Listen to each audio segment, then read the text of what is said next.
Okay. We're back, baby. That was good.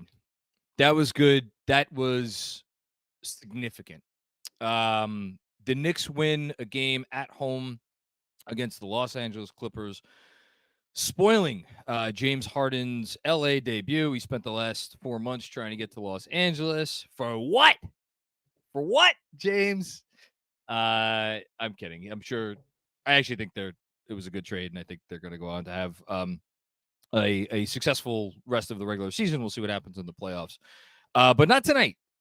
Not tonight.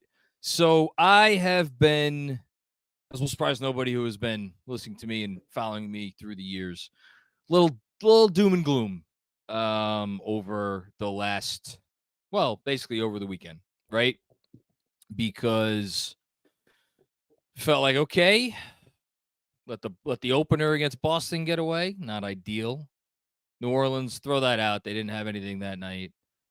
Second Cleveland game, there for the taking at home. Injured team, let that one get away. Not ideal. Go into Milwaukee, tough place to play, playing two great players. Team that hasn't quite figured it out yet. They are engaged in a neck and neck battle as we speak with the Brooklyn Nets. It looks like they're going to pull this one out, but like they're not the Bucks yet. They'll be the Bucks at some point this season. They're not there yet. Game there for the taking. Lose it. Not ideal. And all the while, the Knicks playing well, right? Playing well, playing good ball in a lot of respects and a lot of facets of the game. But you zoom out and you say, man, it's a tough league. This is a tough East. Everybody's going for it. Everybody's fighting for the playoffs. And I said it today, and shout out to all my Knicks Film School newsletter readers out there. Said it in the chat today. This is not an Eastern Conference where you want to fall too far behind. And I found it notable that for all of their trials and tribulations early on last season, or the first third of the year, they fell 3 games under 500, but once, just one time. And they were 3 games under 500 for all of about 24 hours when they lost to Dallas to fall to 10-30, and then they went and beat Cleveland the next night, and off they went on a winning streak. And they lose this game tonight. I know it's only 2-5, but 3 games under 500, and didn't know how they were going to come out and play. I thought they were going to play well. I thought it was going to be a close game. Thought they would give it a great effort, but the longer the unknowns went for, right? The longer the unknowns went for, the more uncertainty would be injected into the season. The more questions you have to start asking yourself, man, how long can they keep this defense up? How long are they not going to be able to shoot the ball? And then obviously the big one, how long is Julius Randle going to look like, the worst high usage player that we've seen in the NBA in quite literally decades? And this game, it's amazing. Sometimes one game, even an early season game, regular season game, the whole thing, sometimes one game could put a whole different spin on how things are going. Now you go to 3-4. You got 2 games coming up here. Listen, I'm not saying they're going to be easy games. I know the Spurs lost by 8,000 points to the Pacers tonight, and they've had some frisky efforts. Obviously, they were up by 22 yesterday against Toronto. They ended up blowing that game, but like that's a young team. Go in. You're at home. Go do to the Spurs what the Pacers did to the Spurs tonight, and just like bury them early and don't let them back in the game. And then after that, got some time off, and then you got a Hornets team again, frisky team coming in on Sunday, matinee game. Don't give them any hope early. Like now, all of a sudden, as opposed to, holy shit, what if we lose to the Spurs? What if we lose to the Hornets? Now, all of a sudden, the Knicks have an opportunity to, I'm not going to say get their season back on track, because we're not in December or January. You don't get your season back on track in early November. Wasn't that serious. But like an opportunity to make these little early season woes look like something where we could look back on, oh yeah, remember that kind of rocky start and Julius couldn't hit the far side of a barn and the whole thing. Yeah, that was relatively stressful in the moment. Now you have a chance to make it look insignificant. Rack up a couple more wins here, then you go into Boston. Okay, You win the next two. Worst case, you lose to Boston. You go to 5-5. Again, broken record. Been saying it for weeks. Get to 5-5 after the first 10, and then you're off and running. But they had to win this game tonight. They had to win this game tonight to really take some of the pressure off. And I use that term intentionally because if you watched this team in the first half, especially out of the gate, when they were really putting together some of the best possessions we've seen this core put together in terms of their passing and purposeful ball movement, turning advantages into better advantages and getting good looks. And as usual, they couldn't hit anything. They were 1 of 8 to start this game from 3. And they ended up finishing it much, much better than that. ESPN still hasn't updated its stats, so I guess I'm going to have to go over to the MSG. But yeah, they ended up finishing this game. They missed some garbage shots at the end, but at one point in this game, they got it up to 38% from 3. It looks like, no, sorry, they actually finished it 38% from 3. So yeah. But like you could tell that they were feeling it. You know, you could tell the pressure was there. You could tell they were feeling it. RJ coming back obviously helped. He started off playing well. And then there's a lot to talk about in this game. We'll talk about all, like, DiVincenzo had his welcome to the Knicks moment. Julius Randle, dare I say, is back. I had to wear the Julius Caesar shirt in support, in belief that he would be back tonight, and he was, and he had a good game. I know it wasn't a perfect game with Julius Randle; it rarely is. Benji Ridholt said it on the watch along, and he could not have been more right. Got it going big time in the second quarter, and then he forgets what makes him successful, and he got away from that.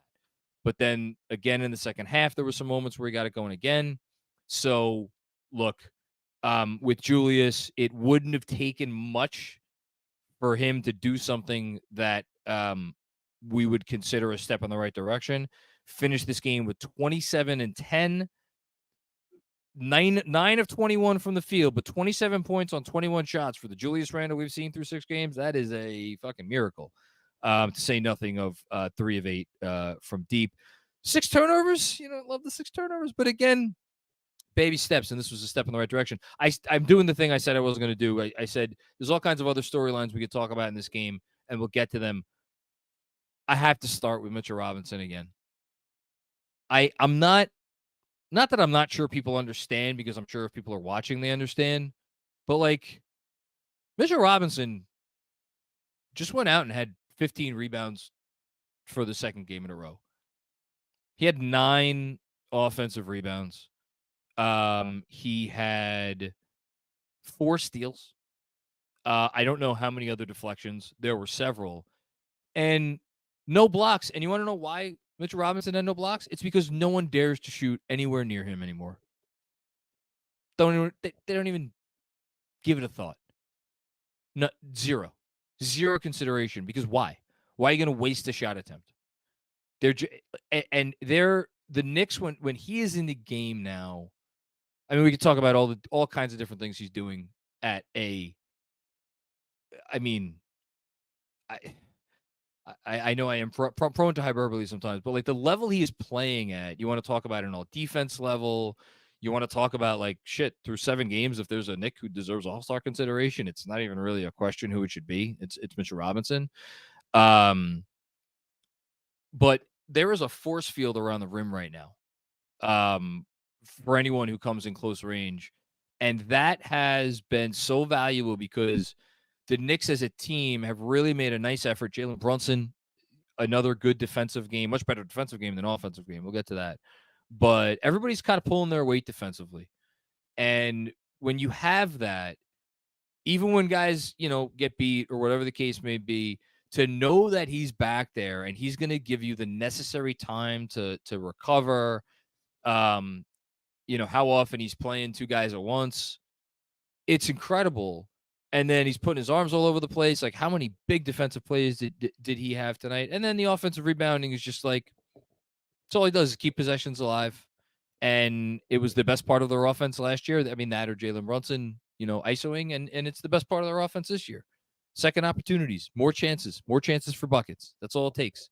Win the possession battle, you're probably going to win the game if you do it to a significant enough degree. And he is the reason that they win possession battles night after night after night. He's playing at a level we were talking about it on the watch along tonight. I did not think he would ever get to, because I never thought he would have this level of consistency. And through 7 games, the most consistent Knick, bar none, by far, has been Mitchell Robinson. So toast to Mitch.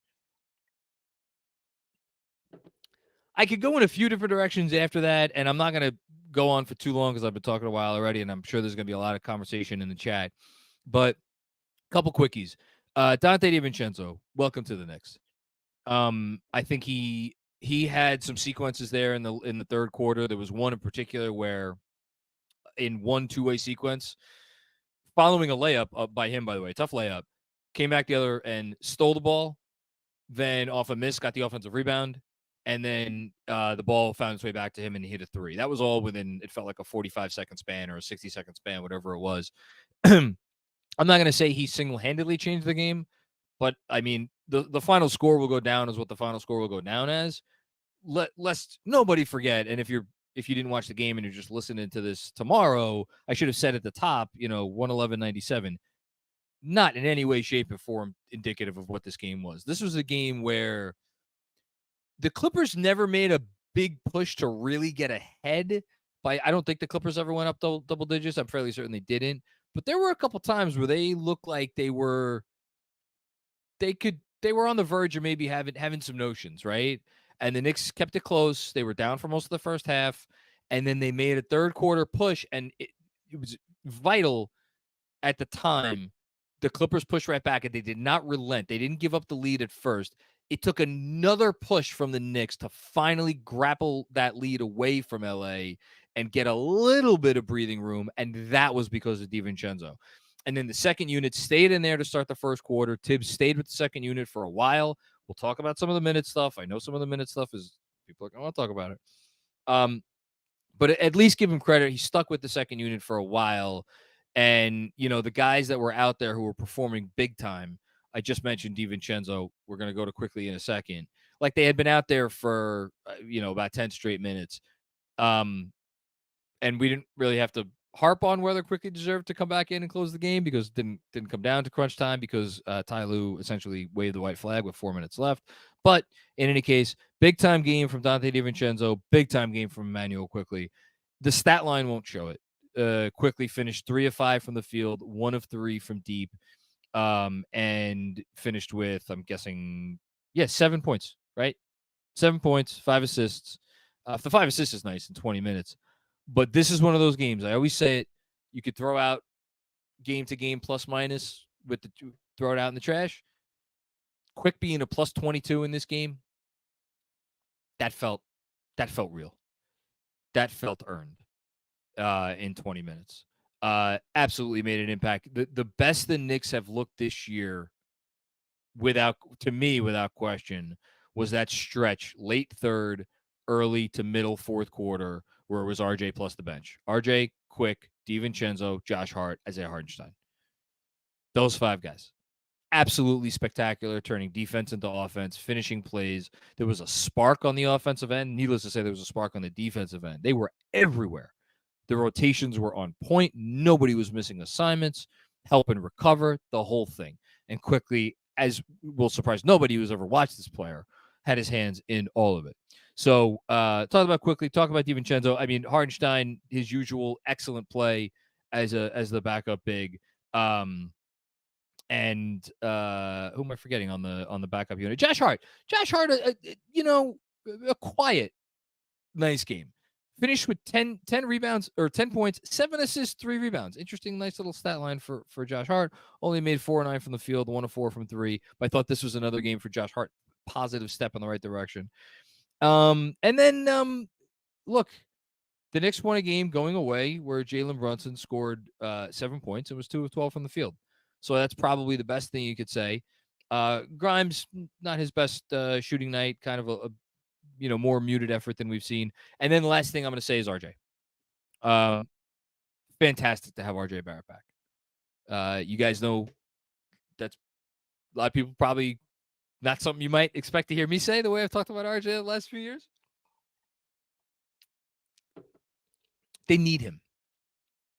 This team needs him to be what they're going to be, to reach their, forget about reaching their ceiling. They just need him to reach their baseline level of consistency. As Andrew, I see Andrew's text popping up on my screen. Don't let it throw you, but are both of your lights on? You can't say something and I'm not going to immediately respond to it in the moment on the live stream. How about neither of my lights are on? How about that? That's where my headspace is at. How's that? Got a light on now? There we go. Good, better. Okay. Back to RJ. Fitting that the light should be on while I talk about RJ Barrett. But he's back, and like I was saying, they need him they need him for a variety of reasons. I think the biggest thing for me with RJ is, I'm not going to group anybody in.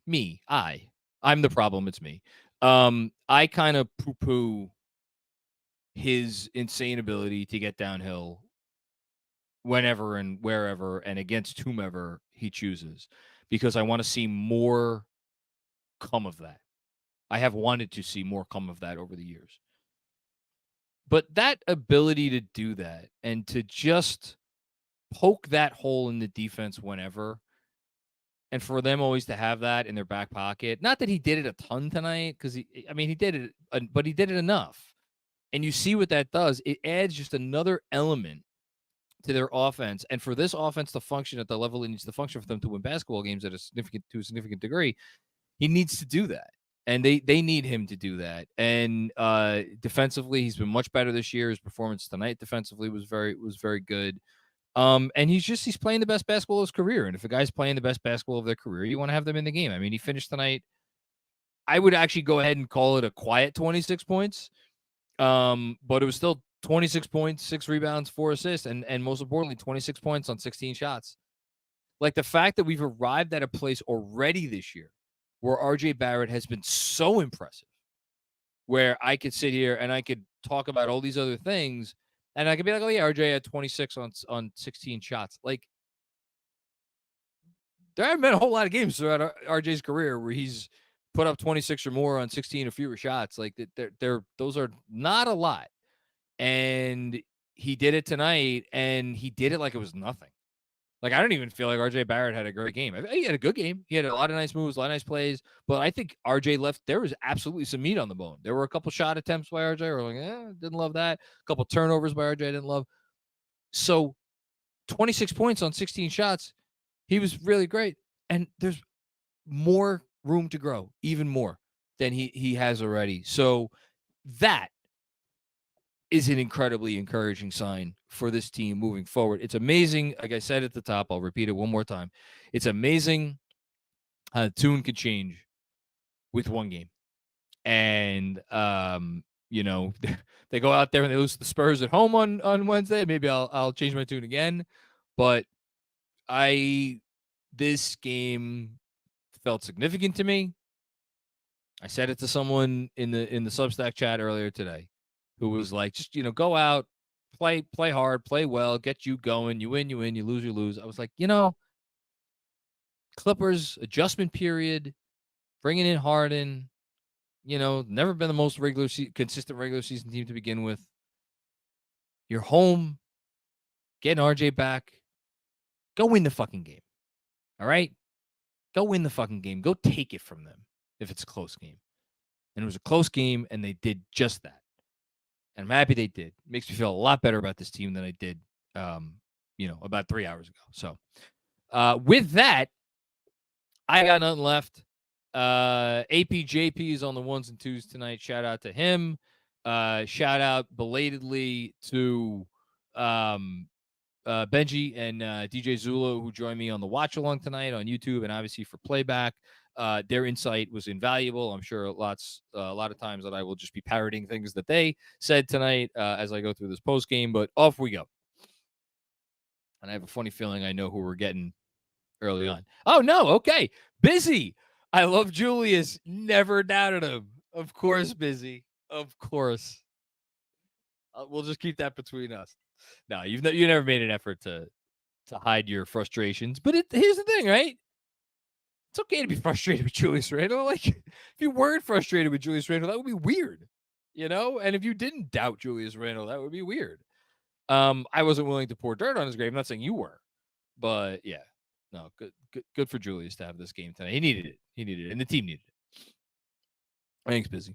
Robert Cross, there's the guy I had a feeling we were getting.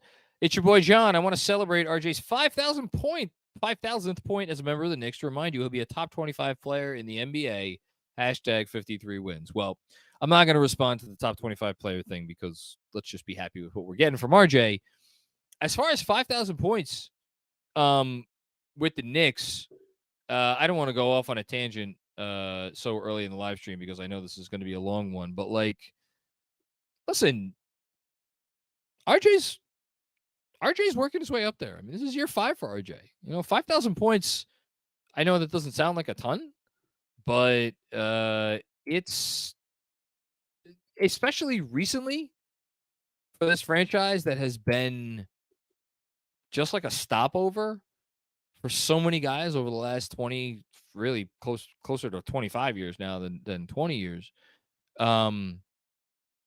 He has turned himself into a foundational piece. And not turned himself into, he's been a foundational piece the whole time he's been here. So 5,000 points. I didn't even realize he had crossed that barrier, but congratulations to him. That moves him. Okay, I filibustered for long enough. That moves him to, drumroll please. Oh, wow. This is fun. Congratulations to RJ Barrett, who moved into 30th place on the Knicks all-time scoring list, passing Phil Jackson. So congratulations, RJ. You have more points as a Knick. Obviously as a Knick because he's been with the Knicks his whole career. But more points than Phil Jackson did as a Knick. Real quick, just because I have it up. Next couple names. Walt Bellamy, pretty good player. Look him up, kids. After that, Stephon Marbury, Jamal Crawford, and then he'll get there this year if he stays healthy. He'll get there actually pretty soon. Bernard King. So, I know some of those names weren't here during the most successful of times for the Knicks, but like RJ's now he's passing some heavy hitters. Moving up there. Good for him. He's a worker. He just keeps working. Robert Cross, another one. It's your first time, long time. It's your boy John. Is it fair and reasonable to say that Money Mitch is God-man? If so, what does that mean for atheists? Hashtag 53 wins. I think it's the first time you ever started a super chat with 3, I guess we'll call them acronyms. Yes, Money Mitch is God-man, and I am going to, occasionally I do this, occasionally where I will really stump for someone for a particular thing. Man, like Gobert's playing out of his mind right now for the Wolves. I have the Wolves game on right now. They're playing a good tight game against the Boston Celtics. Like Gobert's awesome defensively. The Wolves are the best defensive team in the league. They're holding the Celtics down right now. And then you got your usual cast of characters, your Bam Adebayos of the world. Anthony Davis as a defensive player of the year case. Will he get considered at center?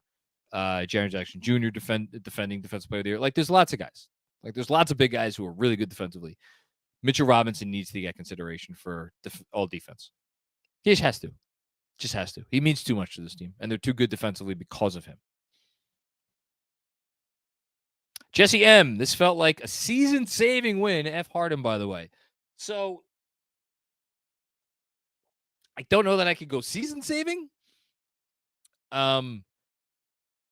To me, like, if they lose this game, well, I don't know. It depends on how they would have lost it. But this team was closer to the precipice last season, early on, than I felt like they would have been even if they lost this game. And they saved their season last year with that god-awful, very strange win against the Cavs to start the winning streak. But look, they won the game, and they ended up winning it pretty convincingly. Give them credit, man. Give them credit. Like, I know the Clippers weren't what the Clippers might be later in the year. Shout out to Mason Plumlee. Really, I hope he's okay. That's such a tough situation. He's a great player. I mean, not a great player, but like that dude's he's a good backup center, and he got hurt.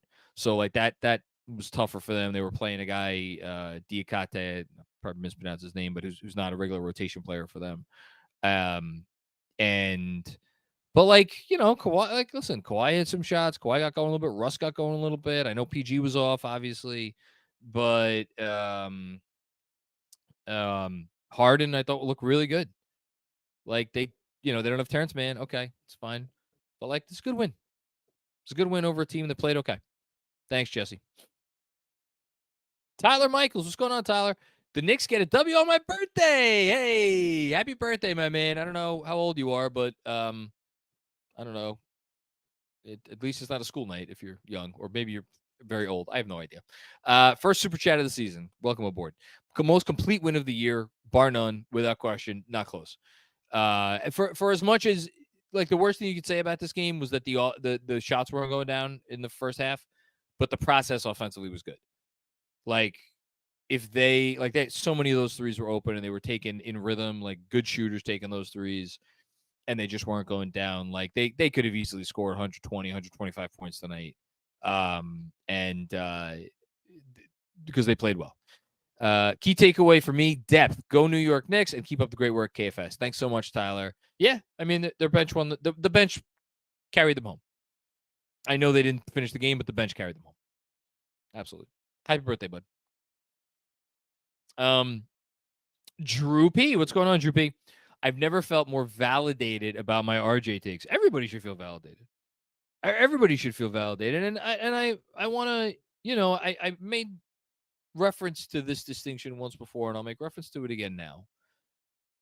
Like the whole notion of like, oh, I'm keeping receipts for being critical of a guy, that I don't buy into. If a guy's playing like shit, like it's okay to point it out, And RJ's he struggled at many points in his career. But for anybody who basically gave up on him as like a guy who was going to play a significant role for this team, and I'll say it, I was kind of there before the playoffs. I was like, 4 years in, hadn't seen enough to convince me that a meaningful change was coming. And all he's done since that, been everything that they could possibly want him to be through the playoffs and obviously through what is now 5 games this season. Has to keep it going. We're not all the way there yet, but yeah, if you want to trumpet the fact that you never gave up on him reaching this point, you absolutely should. Everybody should who's held that stance. Thanks, Drew. Will Oliver, what's going on, Will? Dante's Inferno with his first official Knicks moments.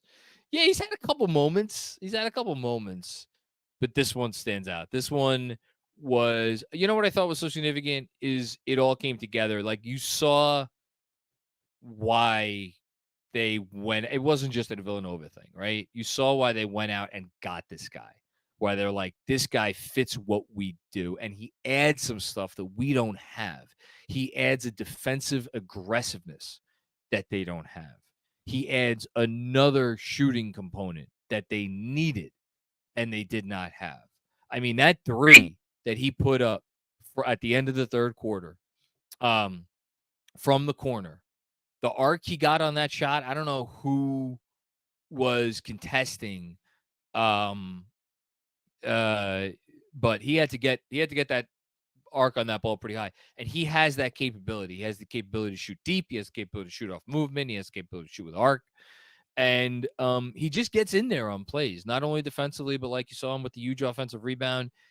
He brings an energy to the game That is, I mean, it's similar to Josh Hart, right? Except he's a better shooter than Josh Hart. Not the defender Josh Hart is, in the way that, like, again, there's a reason why Josh Hart's been off the season and Thibs still wants him in there all the time, because his ability to defend with a little bit more size than Grimes has, and certainly DiVincenzo has. That's important. They need that. They need it especially against this team with Paul George and Kawhi Leonard. Anyway, I'm getting off track, but great game for Donte, for sure. Robert Cross, this is for Frankie. Send those gummies now. You're welcome. Hashtag 53 wins. Well, inside KFS joke. Thanks, Robert. I'll take some too. Why the hell not? Dan Hidalgo, what's going on, Dan? How Randle goes, so go the Knicks. With RJ and Mitch taking steps forward, hopefully we're an improved team when Randle and Brunson round into form. Weird Brunson season. Can we just go through very briefly? I don't want to take too long because, like, yeah, all the attention has been obviously on Julius Randle. Jalen Brunson so far this year starts off the year with a 6 of 21 performance against the Celtics, finishes with 15 points. He's really not good on offense. The next game, 8 for 12 from 3 against Atlanta, but only 3 for 9 from 2, which is like, okay, it's, I mean, 8 for 12 from 3 is 8 for 12 from 3, but like 3 of 9 from 2 is like, that's not great. Foul that up, 4 of 14 against Pelicans, but the whole team didn't have it on that night. And then 2 kind of like games against Cleveland, 7 of 16, 8 of 23. Didn't take any threes really in those 2 games. Shot 3 and 2 threes respectively in those 2 games. Finished with 19 points, 24 points, and then the 45-point explosion, and you're like, okay, JB's back. And then tonight, with his worst offensive game of the season, arguably, it was a stretch there. I want to say in the first half, at the end, maybe at the end of the second quarter, where he was just, I don't know, he looked really off. Like he's had his turnovers this season. 2, 2, 1, 5, 1, 4, and then tonight, Jalen Brunson had 4 turnovers again. So this is the 3rd game already where he's had at least 4 turnovers, which, like, I that's not a lot for a lot of players out there. 3 games with 4 or more turnovers in 7 games for Jalen Brunson, that's a lot.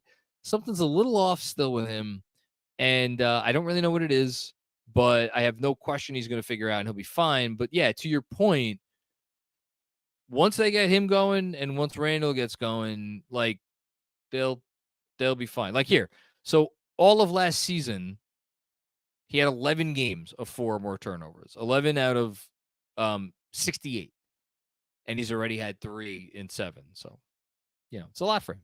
Thanks, Dan. Sam L, what's going on, Sam? It's been tough watching Donte play so hard and contribute so much on D, but not get much shine. Thibs guy, he shined tonight. Donte, IQ, and Hart is such a lethal combo of heady gamblers on defense. That's the other thing, man. And, like, you could have probably seen this coming, right? And you didn't have to look far. All you had to do was look at Obi Toppin's defensive rating, and it was always great. And you're like, well, wait a minute, why is Obi Toppin like one of the best on-off guys defensively in the league? Well, one, he plays behind Julius Randle, who's not always great defensively, but more importantly, he played with that bench unit. And yeah, he held his own. But, like, even the biggest Toppin fans, I think, would admit, like, he wasn't really adding much, right, on defense. You've now replaced him with a guy who could add something in a really, again, kind of give him a different layer, different component to what they had. And then you throw RJ in there. Don't leave RJ out of that mix. And actually Hardenstein, like, obviously I'm standing for Mitch for all defense. Like, Hardenstein brings something, even him, like, unique on defense in what he's able to do. He's not Mitch. Don't get me wrong, not Mitch, but I like him with that backup unit. I really like, he's able to help with recovery. You could argue he moves around on defense actually a little bit better than Mitch, a little bit more mobile. So they just work really well together, and you saw it all come together there at the end of the third and early fourth quarter. What a wonderful stretch of basketball that was. Truly, really great stretch. Thanks, Sam. Jibo, good game, Julius. Welcome back, RJ. Second best Nick.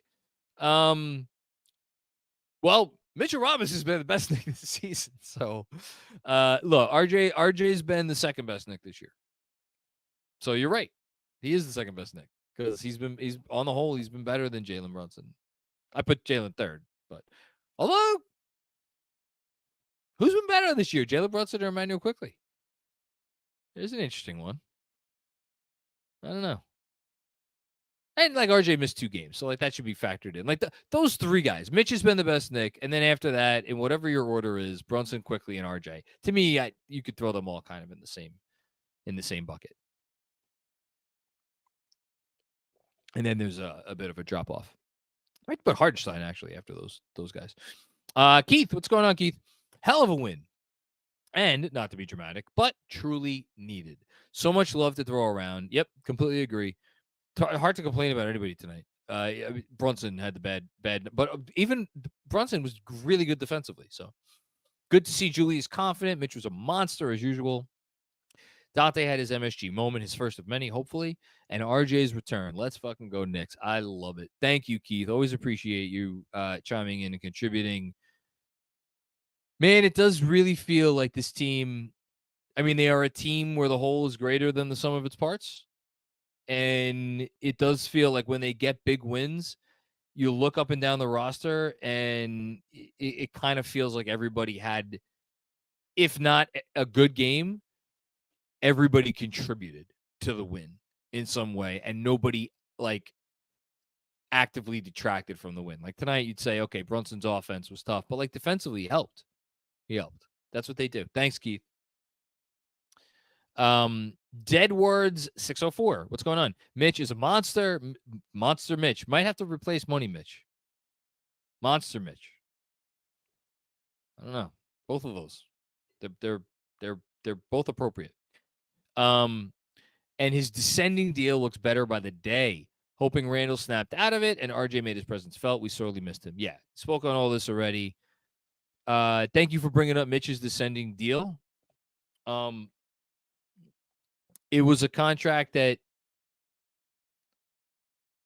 I think you could criticize it a little bit when it was first signed. I mean, obviously you like the descending part, but like,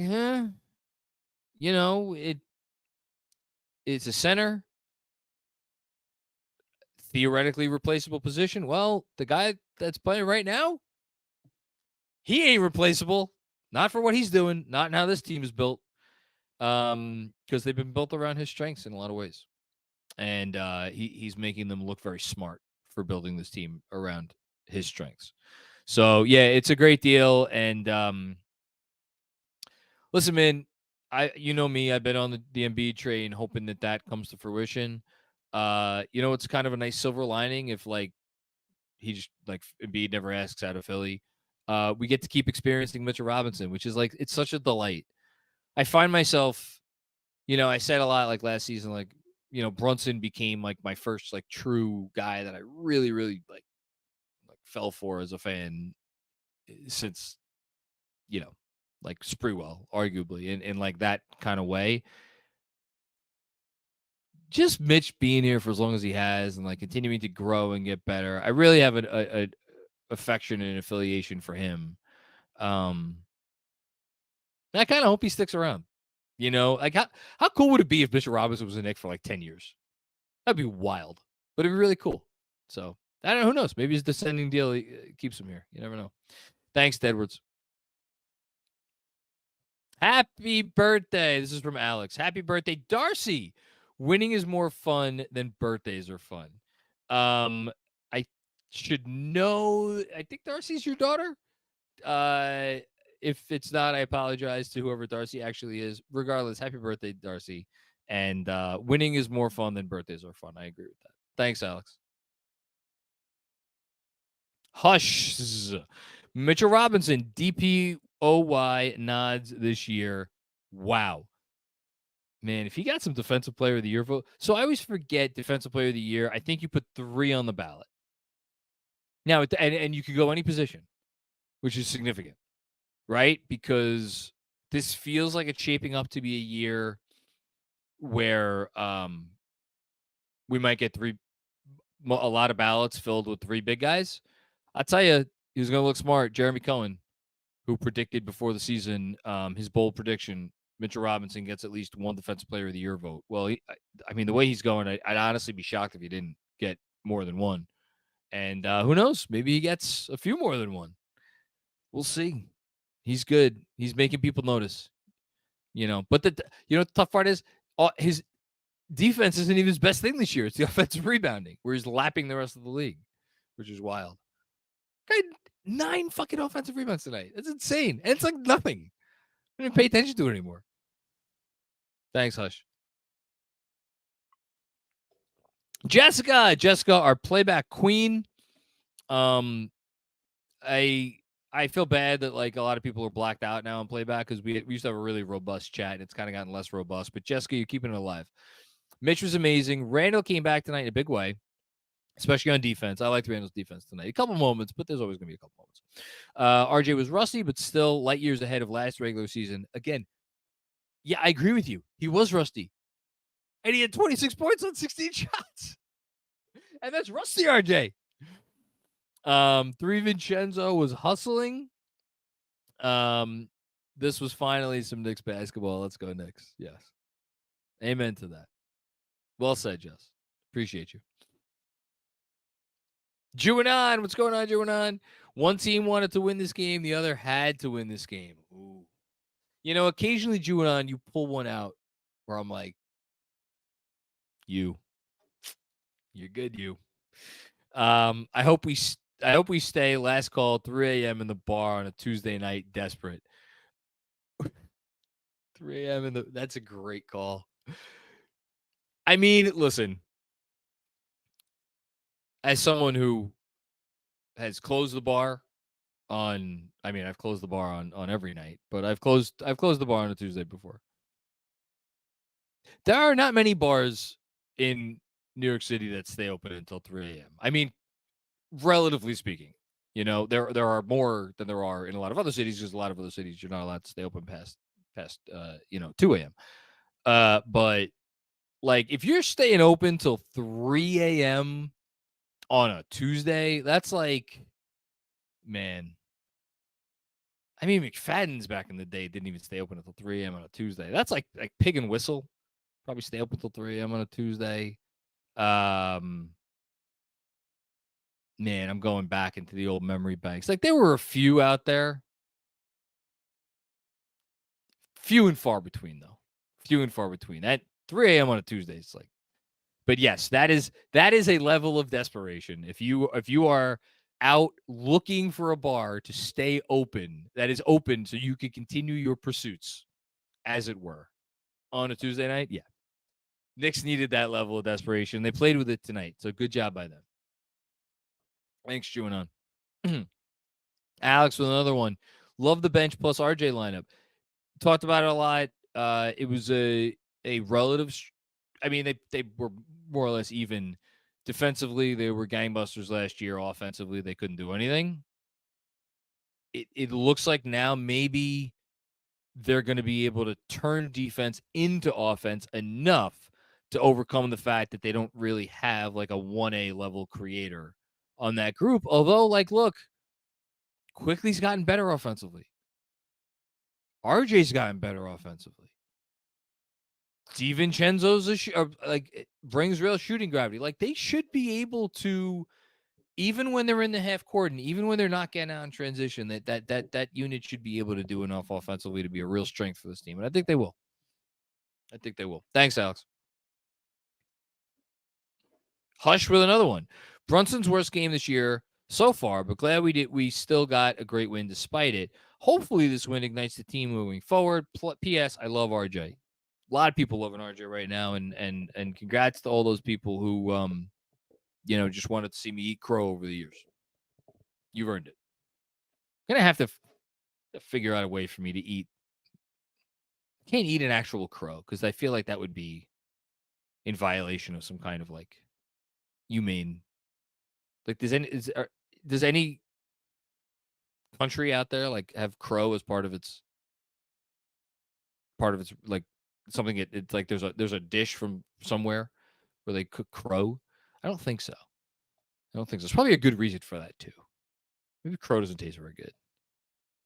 But we should do something, right? If RJ keeps this up, I should have to do something. I don't know. Maybe we should take suggestions from folks on Twitter.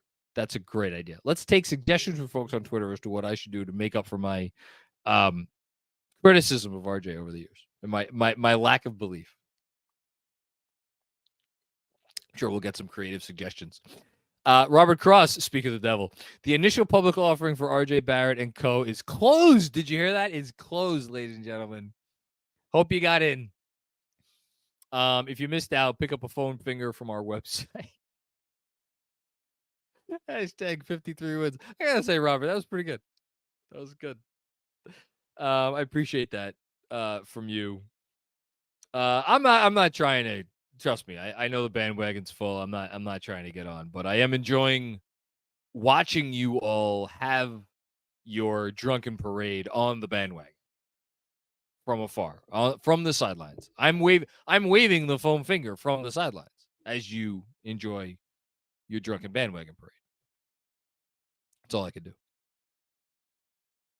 David Futternick, hello, buddy.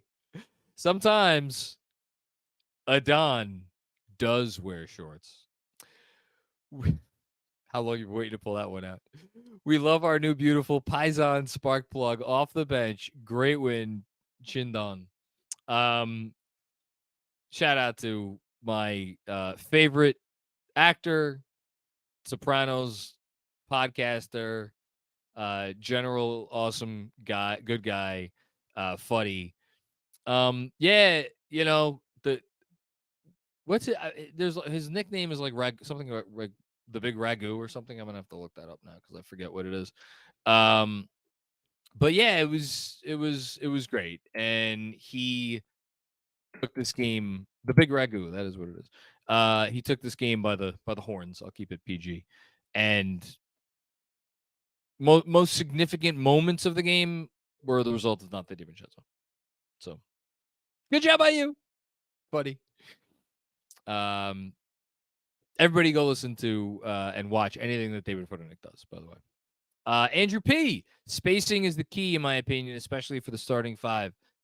Yeah, I mean, it's like, yeah, spacing's key, but like, you know, how do you create spacing? You make shots. And, you know, it's like, I don't think it's a personnel thing. They have the right starters in.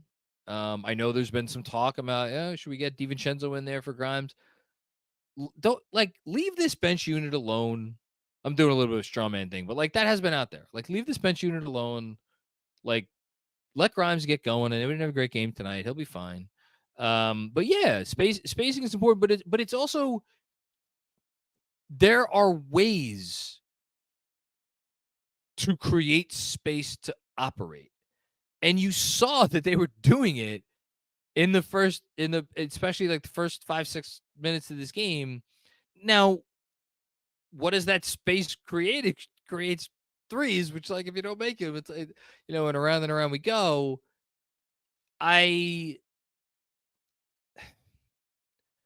Look, in a perfect world, would this starting five have one? Would you swap out one piece for a different piece and have that piece you swapped in be someone that's a little bit more proficient, a little bit more willing to take threes regularly? Yeah, of course. But you know what? You this is what you got. So you make the best of it. And I think they're doing good things. Again, third ranked offense in the league last year, so it's not like they can't do it. Zach Halilovic. We screw that one up. My man Mitch got tree branches for arms. LOL. The funniest moment of the live stream came when Benji was like, Mitchell Robinson finally figured out, if I just stick my arms out, I'm going to get them in passing lanes, and I'm going to deflect a lot of passes, get a lot of steals. Yes, he did. Absolutely. Thank you, Zach. Appreciate that. CJ Cervantes, RJ. I think you wanted me to do that in the Thibs voice, right? Quite a game for Thibs, by the way. He challenged the call that I did not think he should challenge in a million years. The Hart was called for a No, sorry, that was the one he. My God, I'm forgetting now. He challenged. Yeah, he challenged the Hart block. That's what it was. It was Hart was called for a block, and it got turned into a charge. And then he was riding a hot streak, so he challenged DiVincenzo's foul on a Harden 3, which was like it didn't. I didn't think either of those plays had a chance of being overturned. The first one was, so like, what the hell do I know? But yeah, good. Interesting Thibs game. Thanks, CJ. Justin, love the defense. This version of RJ and Mitch are joys to watch. Yeah, for sure. Does this version of RJ change the star trade conversation? I want this RJ to stay. I mean, look, we don't honestly we don't have to have that conversation right now. We're 7 games in. We are getting RJ for 82 games this year. However many games he's going to play. Like they're not trading RJ at the deadline. Like they're just not going to do that for a variety of reasons. So we don't have to have the conversation now. I think. Look, I think if it creates a real tough decision for the organization, that will mean that they are in a great place because it will mean that there is genuine debate about whether to hang on to RJ Barrett or whether to give up RJ Barrett in a trade for a star player or alternatively try to negotiate and keep RJ out of the deal. And what are the repercussions of that? Who else do you need to include? Like who's the player, who's the team, and all the different things. I don't want to get into that right now. But it's good. It's good for the Knicks. There's no universe where RJ being this guy. And again, I didn't think he had a great 26 points on 16 shots. Didn't think he had a great game. He had a good game, right? A good game, solid game, good to have him back. They need him, all the things. I think he'd get even better. And but yeah, he's been everything you want, and it's great for this organization that he is. Thanks, Justin. By the way, as an aside, the Timberwolves are on the verge. They got game went to overtime against the Boston Celtics in Minnesota, but still, Timberwolves are on the verge of handing the Celtics their first loss. Celtics haven't exactly played a difficult schedule, so like you take their start with a little bit of a grain of salt. This will be a big win for the Timberwolves. I'm just gonna throw that out there. Okay, let's keep it going. Keep it focused on the Knicks. Guy Huber then loved Julius Randle's process. RJ is here for real. The IQ Hart situation is going to be annoying all season. I could tell already. Great win. Well, of course, we have to have a little bit of negativity in the post game. I knew I could count on you, Guy Huber. Yeah, look, we said it during the playback and the watch along. The way Immanuel Quickley played in this game, and you look up after seeing how he played, and you're like, how is 20 minutes enough? Like how can you play him so few minutes? Like you want to see more. And then it gets back to the reality of, okay, well, this team has a number of small guards and then some wings who have a little bit more size. And who were they playing tonight? They were playing a team with Kawhi Leonard and Paul George and James Harden and Norman Powell for that matter. But like, so all guys where that little extra bit of size that Hart brings over Quickley matters. So, yes, I fully acknowledge Thibs loves Josh Hart. It's very clear. And we know why he loves Josh Hart, because Josh Hart like does all the little things and defensively and the whole thing. But here's the thing. I think Thibs loves Immanuel Quickley too. And I think that's because Immanuel Quickley does all the little things and all the stuff. Is Hart a little bit bigger? Yes. On this team that doesn't have a lot of size, does that matter probably more than it should? Yes. I think tonight, Hart playing. I'm assuming Hart played 27 minutes. Let's see how close I came. 32. Okay, so I was short 5. Yeah, 32-20. I'm assuming Hart playing 12 more minutes so quickly tonight was more a function of the matchup than anything else. Let's keep monitoring it. because I agree. It could be annoying for sure. I'm not that annoyed by it as much as others, but it's worth pointing out for sure.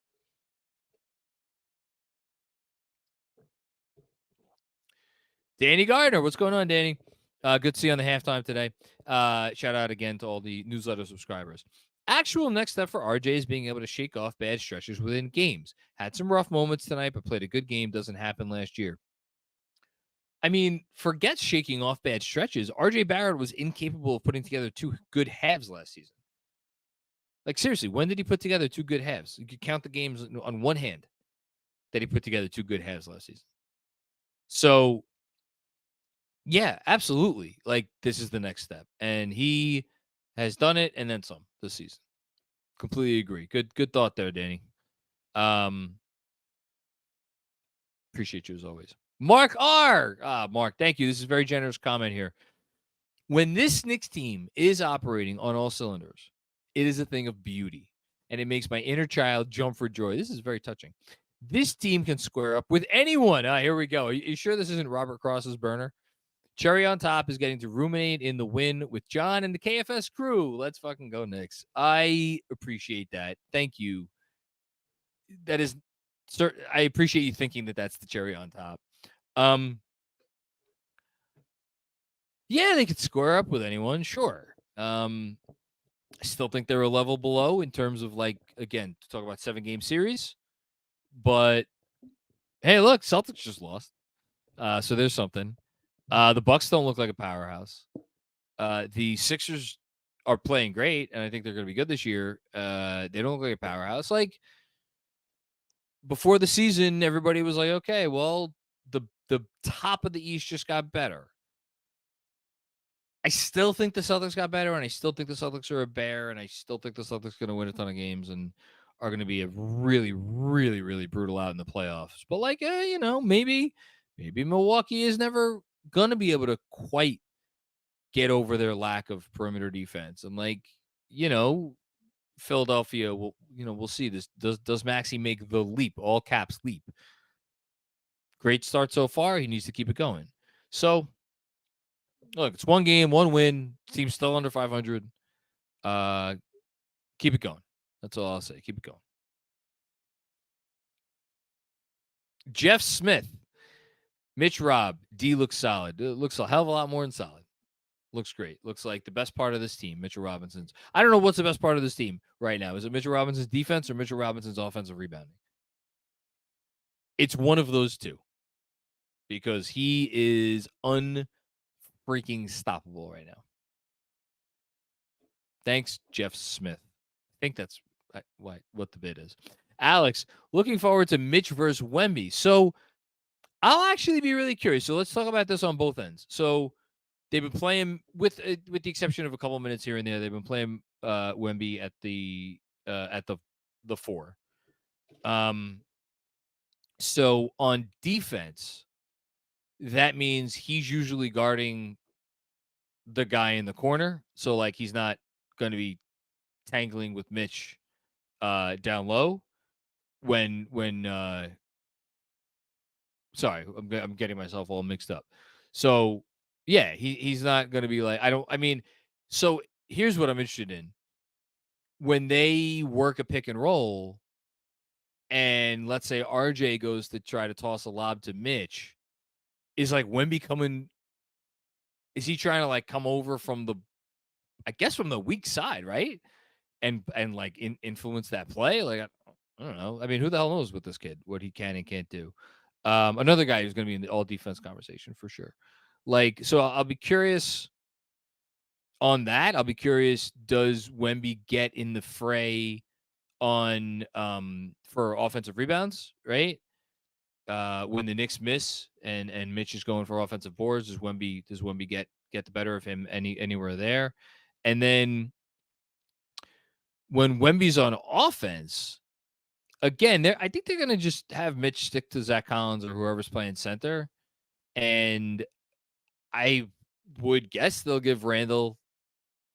I mean, who else is going to get it, right? I think they'll give Randle the Wemby assignment. And that should be interesting. Man, Julius Randle versus Victor Wembanyama on both ends. That'll be fun. Be interesting, at the very least. Thanks, Alex. Now I'm not gonna be able to think about anything else over the next couple of days. Are all the basketball games tonight done? I think every game tonight is done. No, there's one game on. It's the Nuggets versus the Pelicans. Okay, great. I could turn that on. Sam Garcia's dad. Donte DiVincenzo, Julius Randle, RJ Brunson, Mitch, IQ, Hart, iHeart. I'm reminded why I love this team last season. There are a few superstars I want to trade for. I'm good with this group, as imperfect as they are. Hashtag 53 wins. Again, talk about what a win can do. After the last game and in like the newsletter comments and in the Substack comments over the last few days, it's all people coming out. This team was ill-conceived. They don't make any sense. Leon Rose did them dirty by assembling the team the way they did. Thibs doesn't know what he's doing. Randle's awful. This, that, and the other thing. Nobody could do. And now Sam Garcia's dad to the rescue. I'm good with this group. Screw trading for a star. You know, it's great. It's sports, right? That's baseball, Susan. Listen, it is what it is. I like this team too. I'm excited to see them get the year. I'm happy they got this win. I hope this win has the impact that I think it's gonna have. I hope so. Thank you. Appreciate the very generous comment, Sam Garcia's dad. Thank you. Dom, my main man, Dom Cappuccini. The rest of the league wants beef, then bring the ruckus. New York Knicks ain't nothing. Can't even read that. New York Knicks ain't nothing to fuck with. That's fantastic, Dom. Thank you. I mean, the rest of the league didn't like to play this team last year.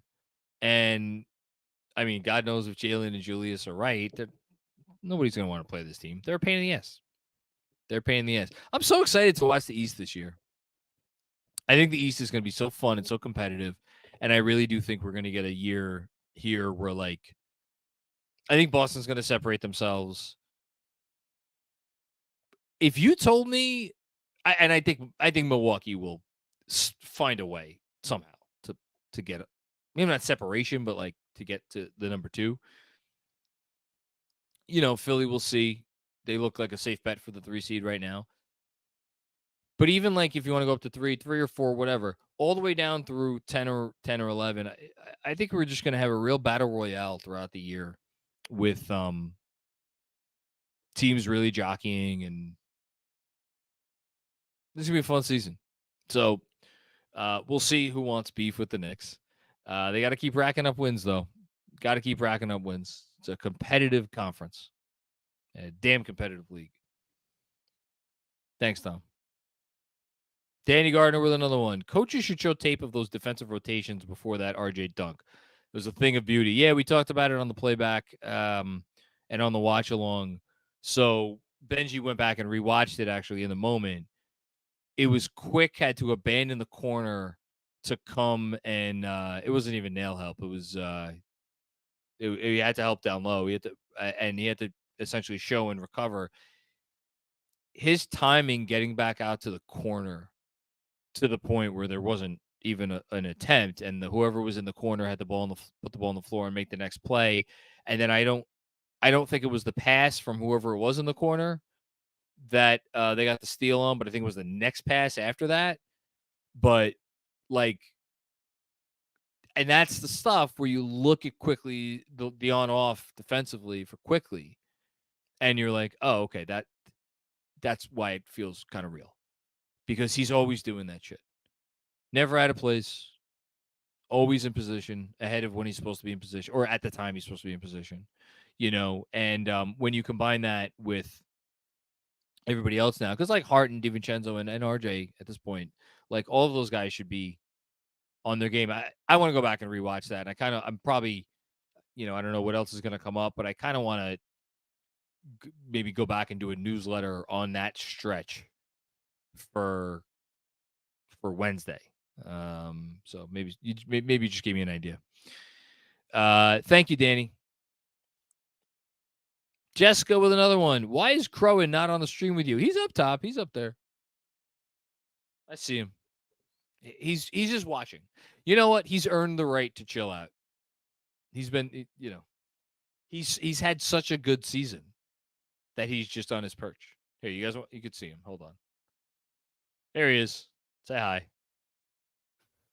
Right next to my little bobbleheads. Thanks, Jessica.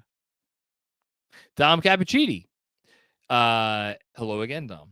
This is why they deserve our benefit of the doubt. As hard as it could be, it was only a matter of time for the shots to fall at home. Now go streaking. Let's freaking go, Benji.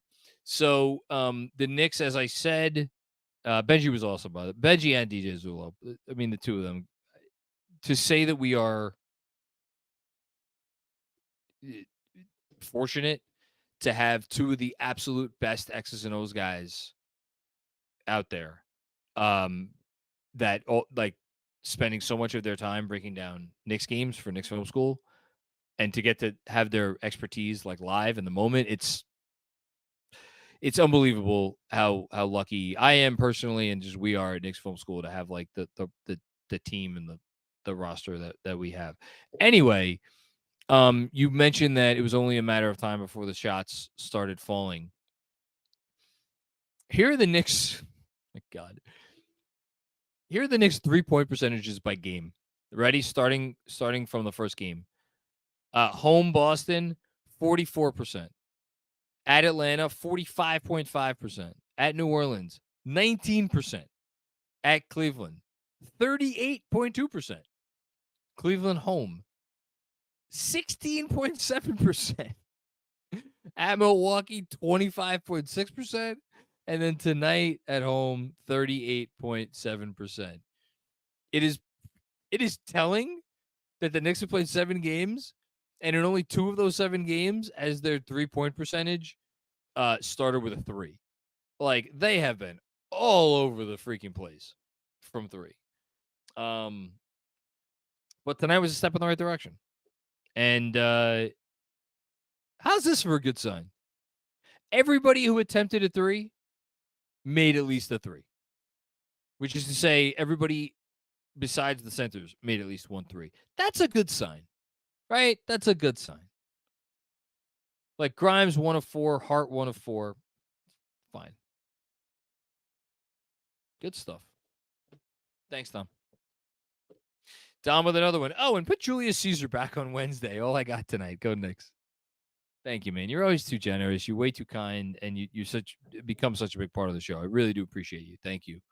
Yeah, I may have to watch this one and keep wearing. Should I do that? Should I keep wearing the same T-shirt for games until they lose, and then I change the T-shirt? I mean, we have 2 kids, so we do essentially a load of laundry a day anyway. So it's not like it wouldn't be feasible. It's possible.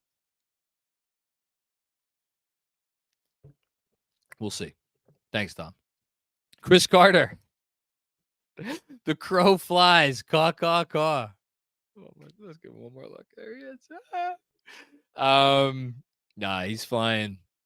I mean, I wonder if this. Hold on, I'm gonna do a little something on the fly here. So the what is this? Is this season? Yeah. Okay. I'm looking at the NBA's league leaders in scoring. 2 Knicks back to back. Jalen Brunson with 22.1 points per game he's averaging.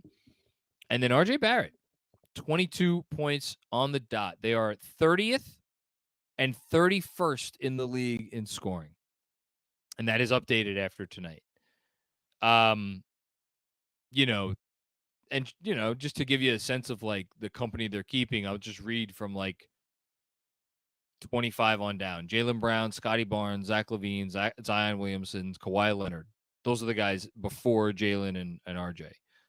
And then after that, it's Rozier, Mikal Bridges, CJ McCollum, Trae Young, Jaren Jackson Jr. So, like, they're keeping real company here. Jalen, not as efficient. He's now down to 40% from the field, which is, that's really low. He's going to come out of that. And that's with shooting 39% from 3. That's wild. that Jalen Brunson just hasn't hit twos at all this year. RJ, 47.5% from the field, 44%. Holy shit. 44% from three. And this one might have to take the cake with all due respect to the 3-point shooting number. 85.2% from the line. That's, again, it's only 5 games, 5.4 attempts a night. I'd like that to be a tad higher. I'll take 5.4 free throw attempts a night from RJ. That's okay. That's fine. It's certainly respectable.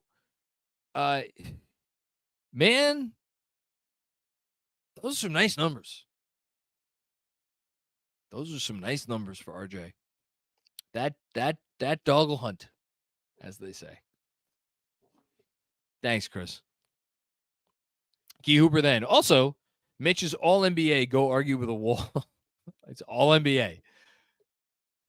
I mean, it's, so all NBA because this is what the comment says, so I have to address it as it stands, is positionless this year. So you don't get the sometimes, weaker like third team center. If Mitchell Robinson gets voted to be one of the 15 best players in the NBA this season, I'll eat the crow, the fake crow. I will eat it. Hands down. No argument. All defense. I think what you were going for is all defense. That's more conceivable.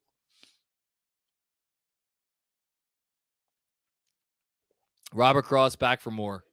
It's your boy, John. You can do a charity wrestling with Sting. Speaking of things I should do to make up for my RJ slander. Outside MSG before the first playoff game for RJ celebration. Hashtag 53 wins. I'm sure I'm missing something. Why am I charity wrestling with Sting? I know who Sting is. I don't know what he has anything to do with this conversation. Maybe you were a big Sting fan. I don't know, Robert. I like Sting.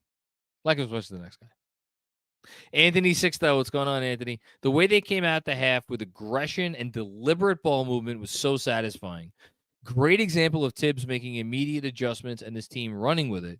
Hashtag DWincenzo season. Hashtag 3 seed. Yeah, thinking back to the third.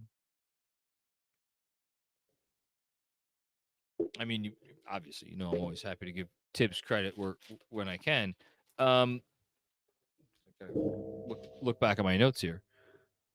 I'm noticing them. I'm looking at what I wrote down. Yeah, a lot of good passing. It was a lot of good passing, and then it kind of rolled into the bench, and obviously we know what the bench did. But yeah, I thought there was good ball movement, good passing. It helps to hit some shots. That's the thing, right? It's like we could talk about adjustments and we could talk about ball movement and all that stuff. You got to hit shots. And they, in the first half, they were, I don't even know if I wrote it down. I think they were 3 of 15 from 3 in the first half.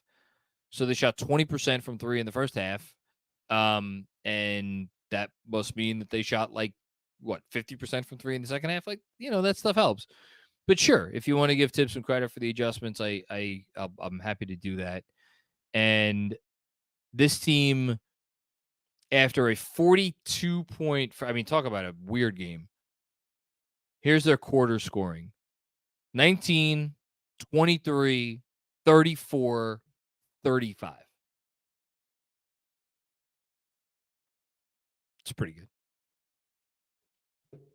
Thanks, Anthony. Kevin Danishevsky, what's going on, Kev? Great to see you Friday. It was great to see you, too. Thanks again for everybody who came out to Penn 6 to watch the game. Believed in RJ the whole time.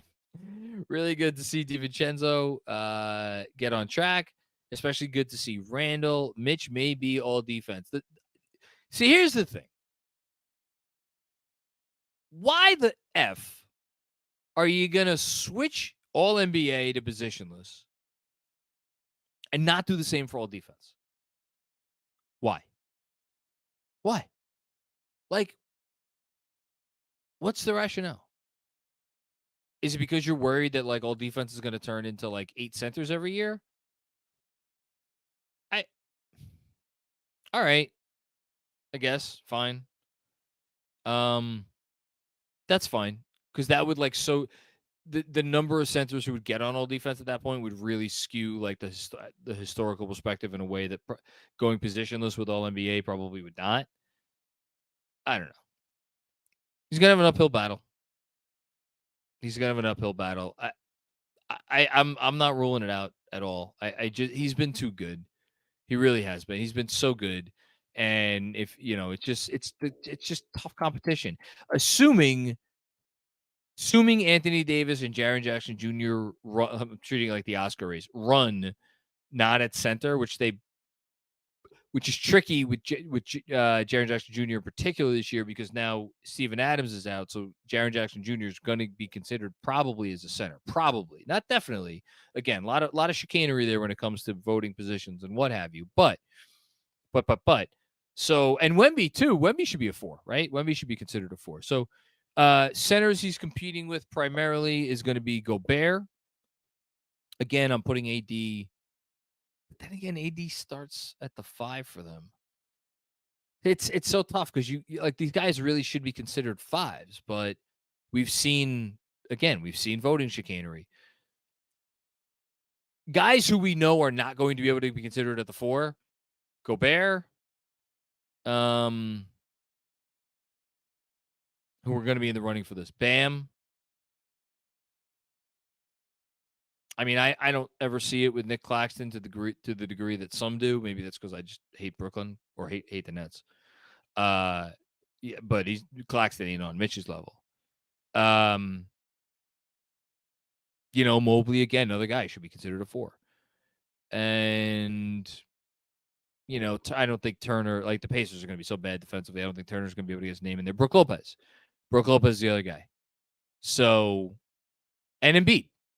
So oh my God, I can't believe I got to say this. I wonder if Porzingis is going to, I don't think he will, but I wanted to throw it in there. So there's your competition, right? Even putting aside the Jaren Jackson Jr.'s and the Anthony Davises, of the world, it's Brook Lopez, it's Joel Embiid, it's Rudy Gobert, and it's who am I forgetting? I said someone else before. I'm already forgetting who I named, but that's pretty legit. And Bam, sorry, I forgot Bam. That's legit competition. It's gonna be tough. Thanks, Kev. Zach Horowitz, another one of my guys. I got a lot of problems with you people. This is great. I don't even know where this is going, and I love it. Knicks win a challenge. Mitch converts an and 1. Jules lobs to Mitch for an oop. 2 of 3 of our big 3 do well. We win. Mitch is a steal guy now. Crowan is now a Phoenix. Only 3 stars? But Donte DiVincenzo. Yeah, this is going to be the first game of the season. I love that you started this off with. I got a lot of problems with you people. This is great. This is going to be a really tough one for the Stars. Spoiler alert: Mitch is getting 3 stars for tomorrow, and then, man, where the hell do you go from there? I mean, my gut inclination reaction is to. I don't know how DiVincenzo has to get stars somewhere. So then really it's coming down to, actually maybe it's not that hard. It's coming down to RJ. I love that Randle got back on track. I gotta say, I don't think Randle's in real contention for a star. I thought a lot of good stuff, but there was also some stuff that was not great. It's going to be between RJ and Quickley, and I can't give it to Quickley. So I guess maybe it wasn't that hard. I love Quickley what he did tonight. I thought he was awesome. I can't give it to the guy that took 5 shots and scored 7 points over the guy that scored 26 on 16. So it's going to be probably come down to whether it's RJ or DiVincenzo for 1 and 2. But Mitch is doing is it's so special. Like peak of his powers stuff. Thanks, Zach. Appreciate you, man. Exactly, another one. So they played like stars. We played as a team. Yeah. Yeah, this team was at its best last year when they played as a team, and unsurprising that they had their first big win of the really big win of the year playing as a team. Miranda, oh boy. Robert Cross's arch nemesis. What's up, Mac? It's your boy Frank from Patreon. I am writing this while on in the aforementioned gummy, but tell the RJ Hive to stop the overreaction after 7 games. You're gonna have people outside your house with fucking pitchforks, right? Could we at least get through half a season sample? No, look, I'm not gonna side with the Hive, Frank. One, because I don't want people with pitchforks showing up at my house. And number two, it's a culmination, right? We've seen this player have hot stretches before. It looks fundamentally different to me.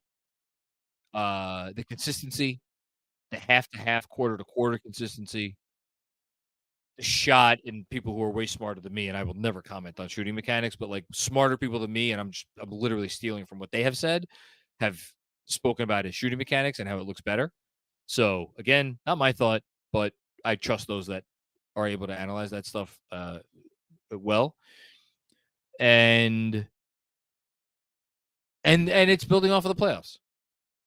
It's building off of the playoffs. So all those things. Um, that's why I'm not killing anybody for getting overly exuberant.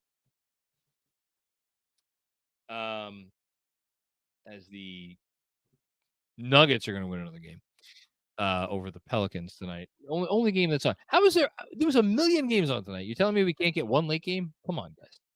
What are we doing here? Thank you, Frank. Appreciate you as always. And thanks everybody. Thanks everybody for watching. If you're digging the show, subscribe to the YouTube channel, leave a review, rating, the whole thing. Oh, there's another Frank comment. Okay, thank you, APJP. What's up, Mag? It's your boy Frank from Patreon. The RJ Hive needs a math lesson. 4 years is a hell of a lot more than a sample of 7 games. Stop the RJ booty claps. I like that you worked booty claps into your comment. That's all I'm going to say about that. Math lesson. What are you acting like I'm a math teacher here? Sam Garcia's dad, PG-13 brought out the best in Julius. Well, those guys are obviously they're friends. Julius going on the podcast and the whole thing. I thought about that at one point. It's the NBA is in such an interesting place. These guys are all friends, and I think they like competing against their friends. Maybe. I just hope it continues. Thank you, Ray. Alex, Frank's on them gummies. Go RJ. Hashtag 53 wins. Maybe that's Frank's secret. Maybe he's like the Incredible Hulk, except instead of we're the Incredible Hulk, it's like I'm always angry. That's my secret.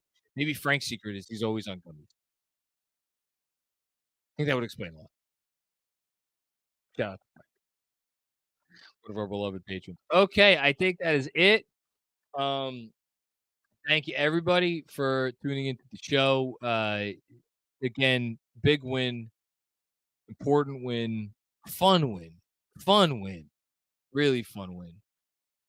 And hopefully we build off of this one and there's no letdowns coming the rest of this week. Because that would be a shame. So thank you for tuning in. Like the video, subscribe to the channel. If you're listening on the podcast feed later, please leave a 5-star rating and a review. We got more fun and games coming later this week. Tune in for all that. Until then, take care, peace out, and talk to you soon.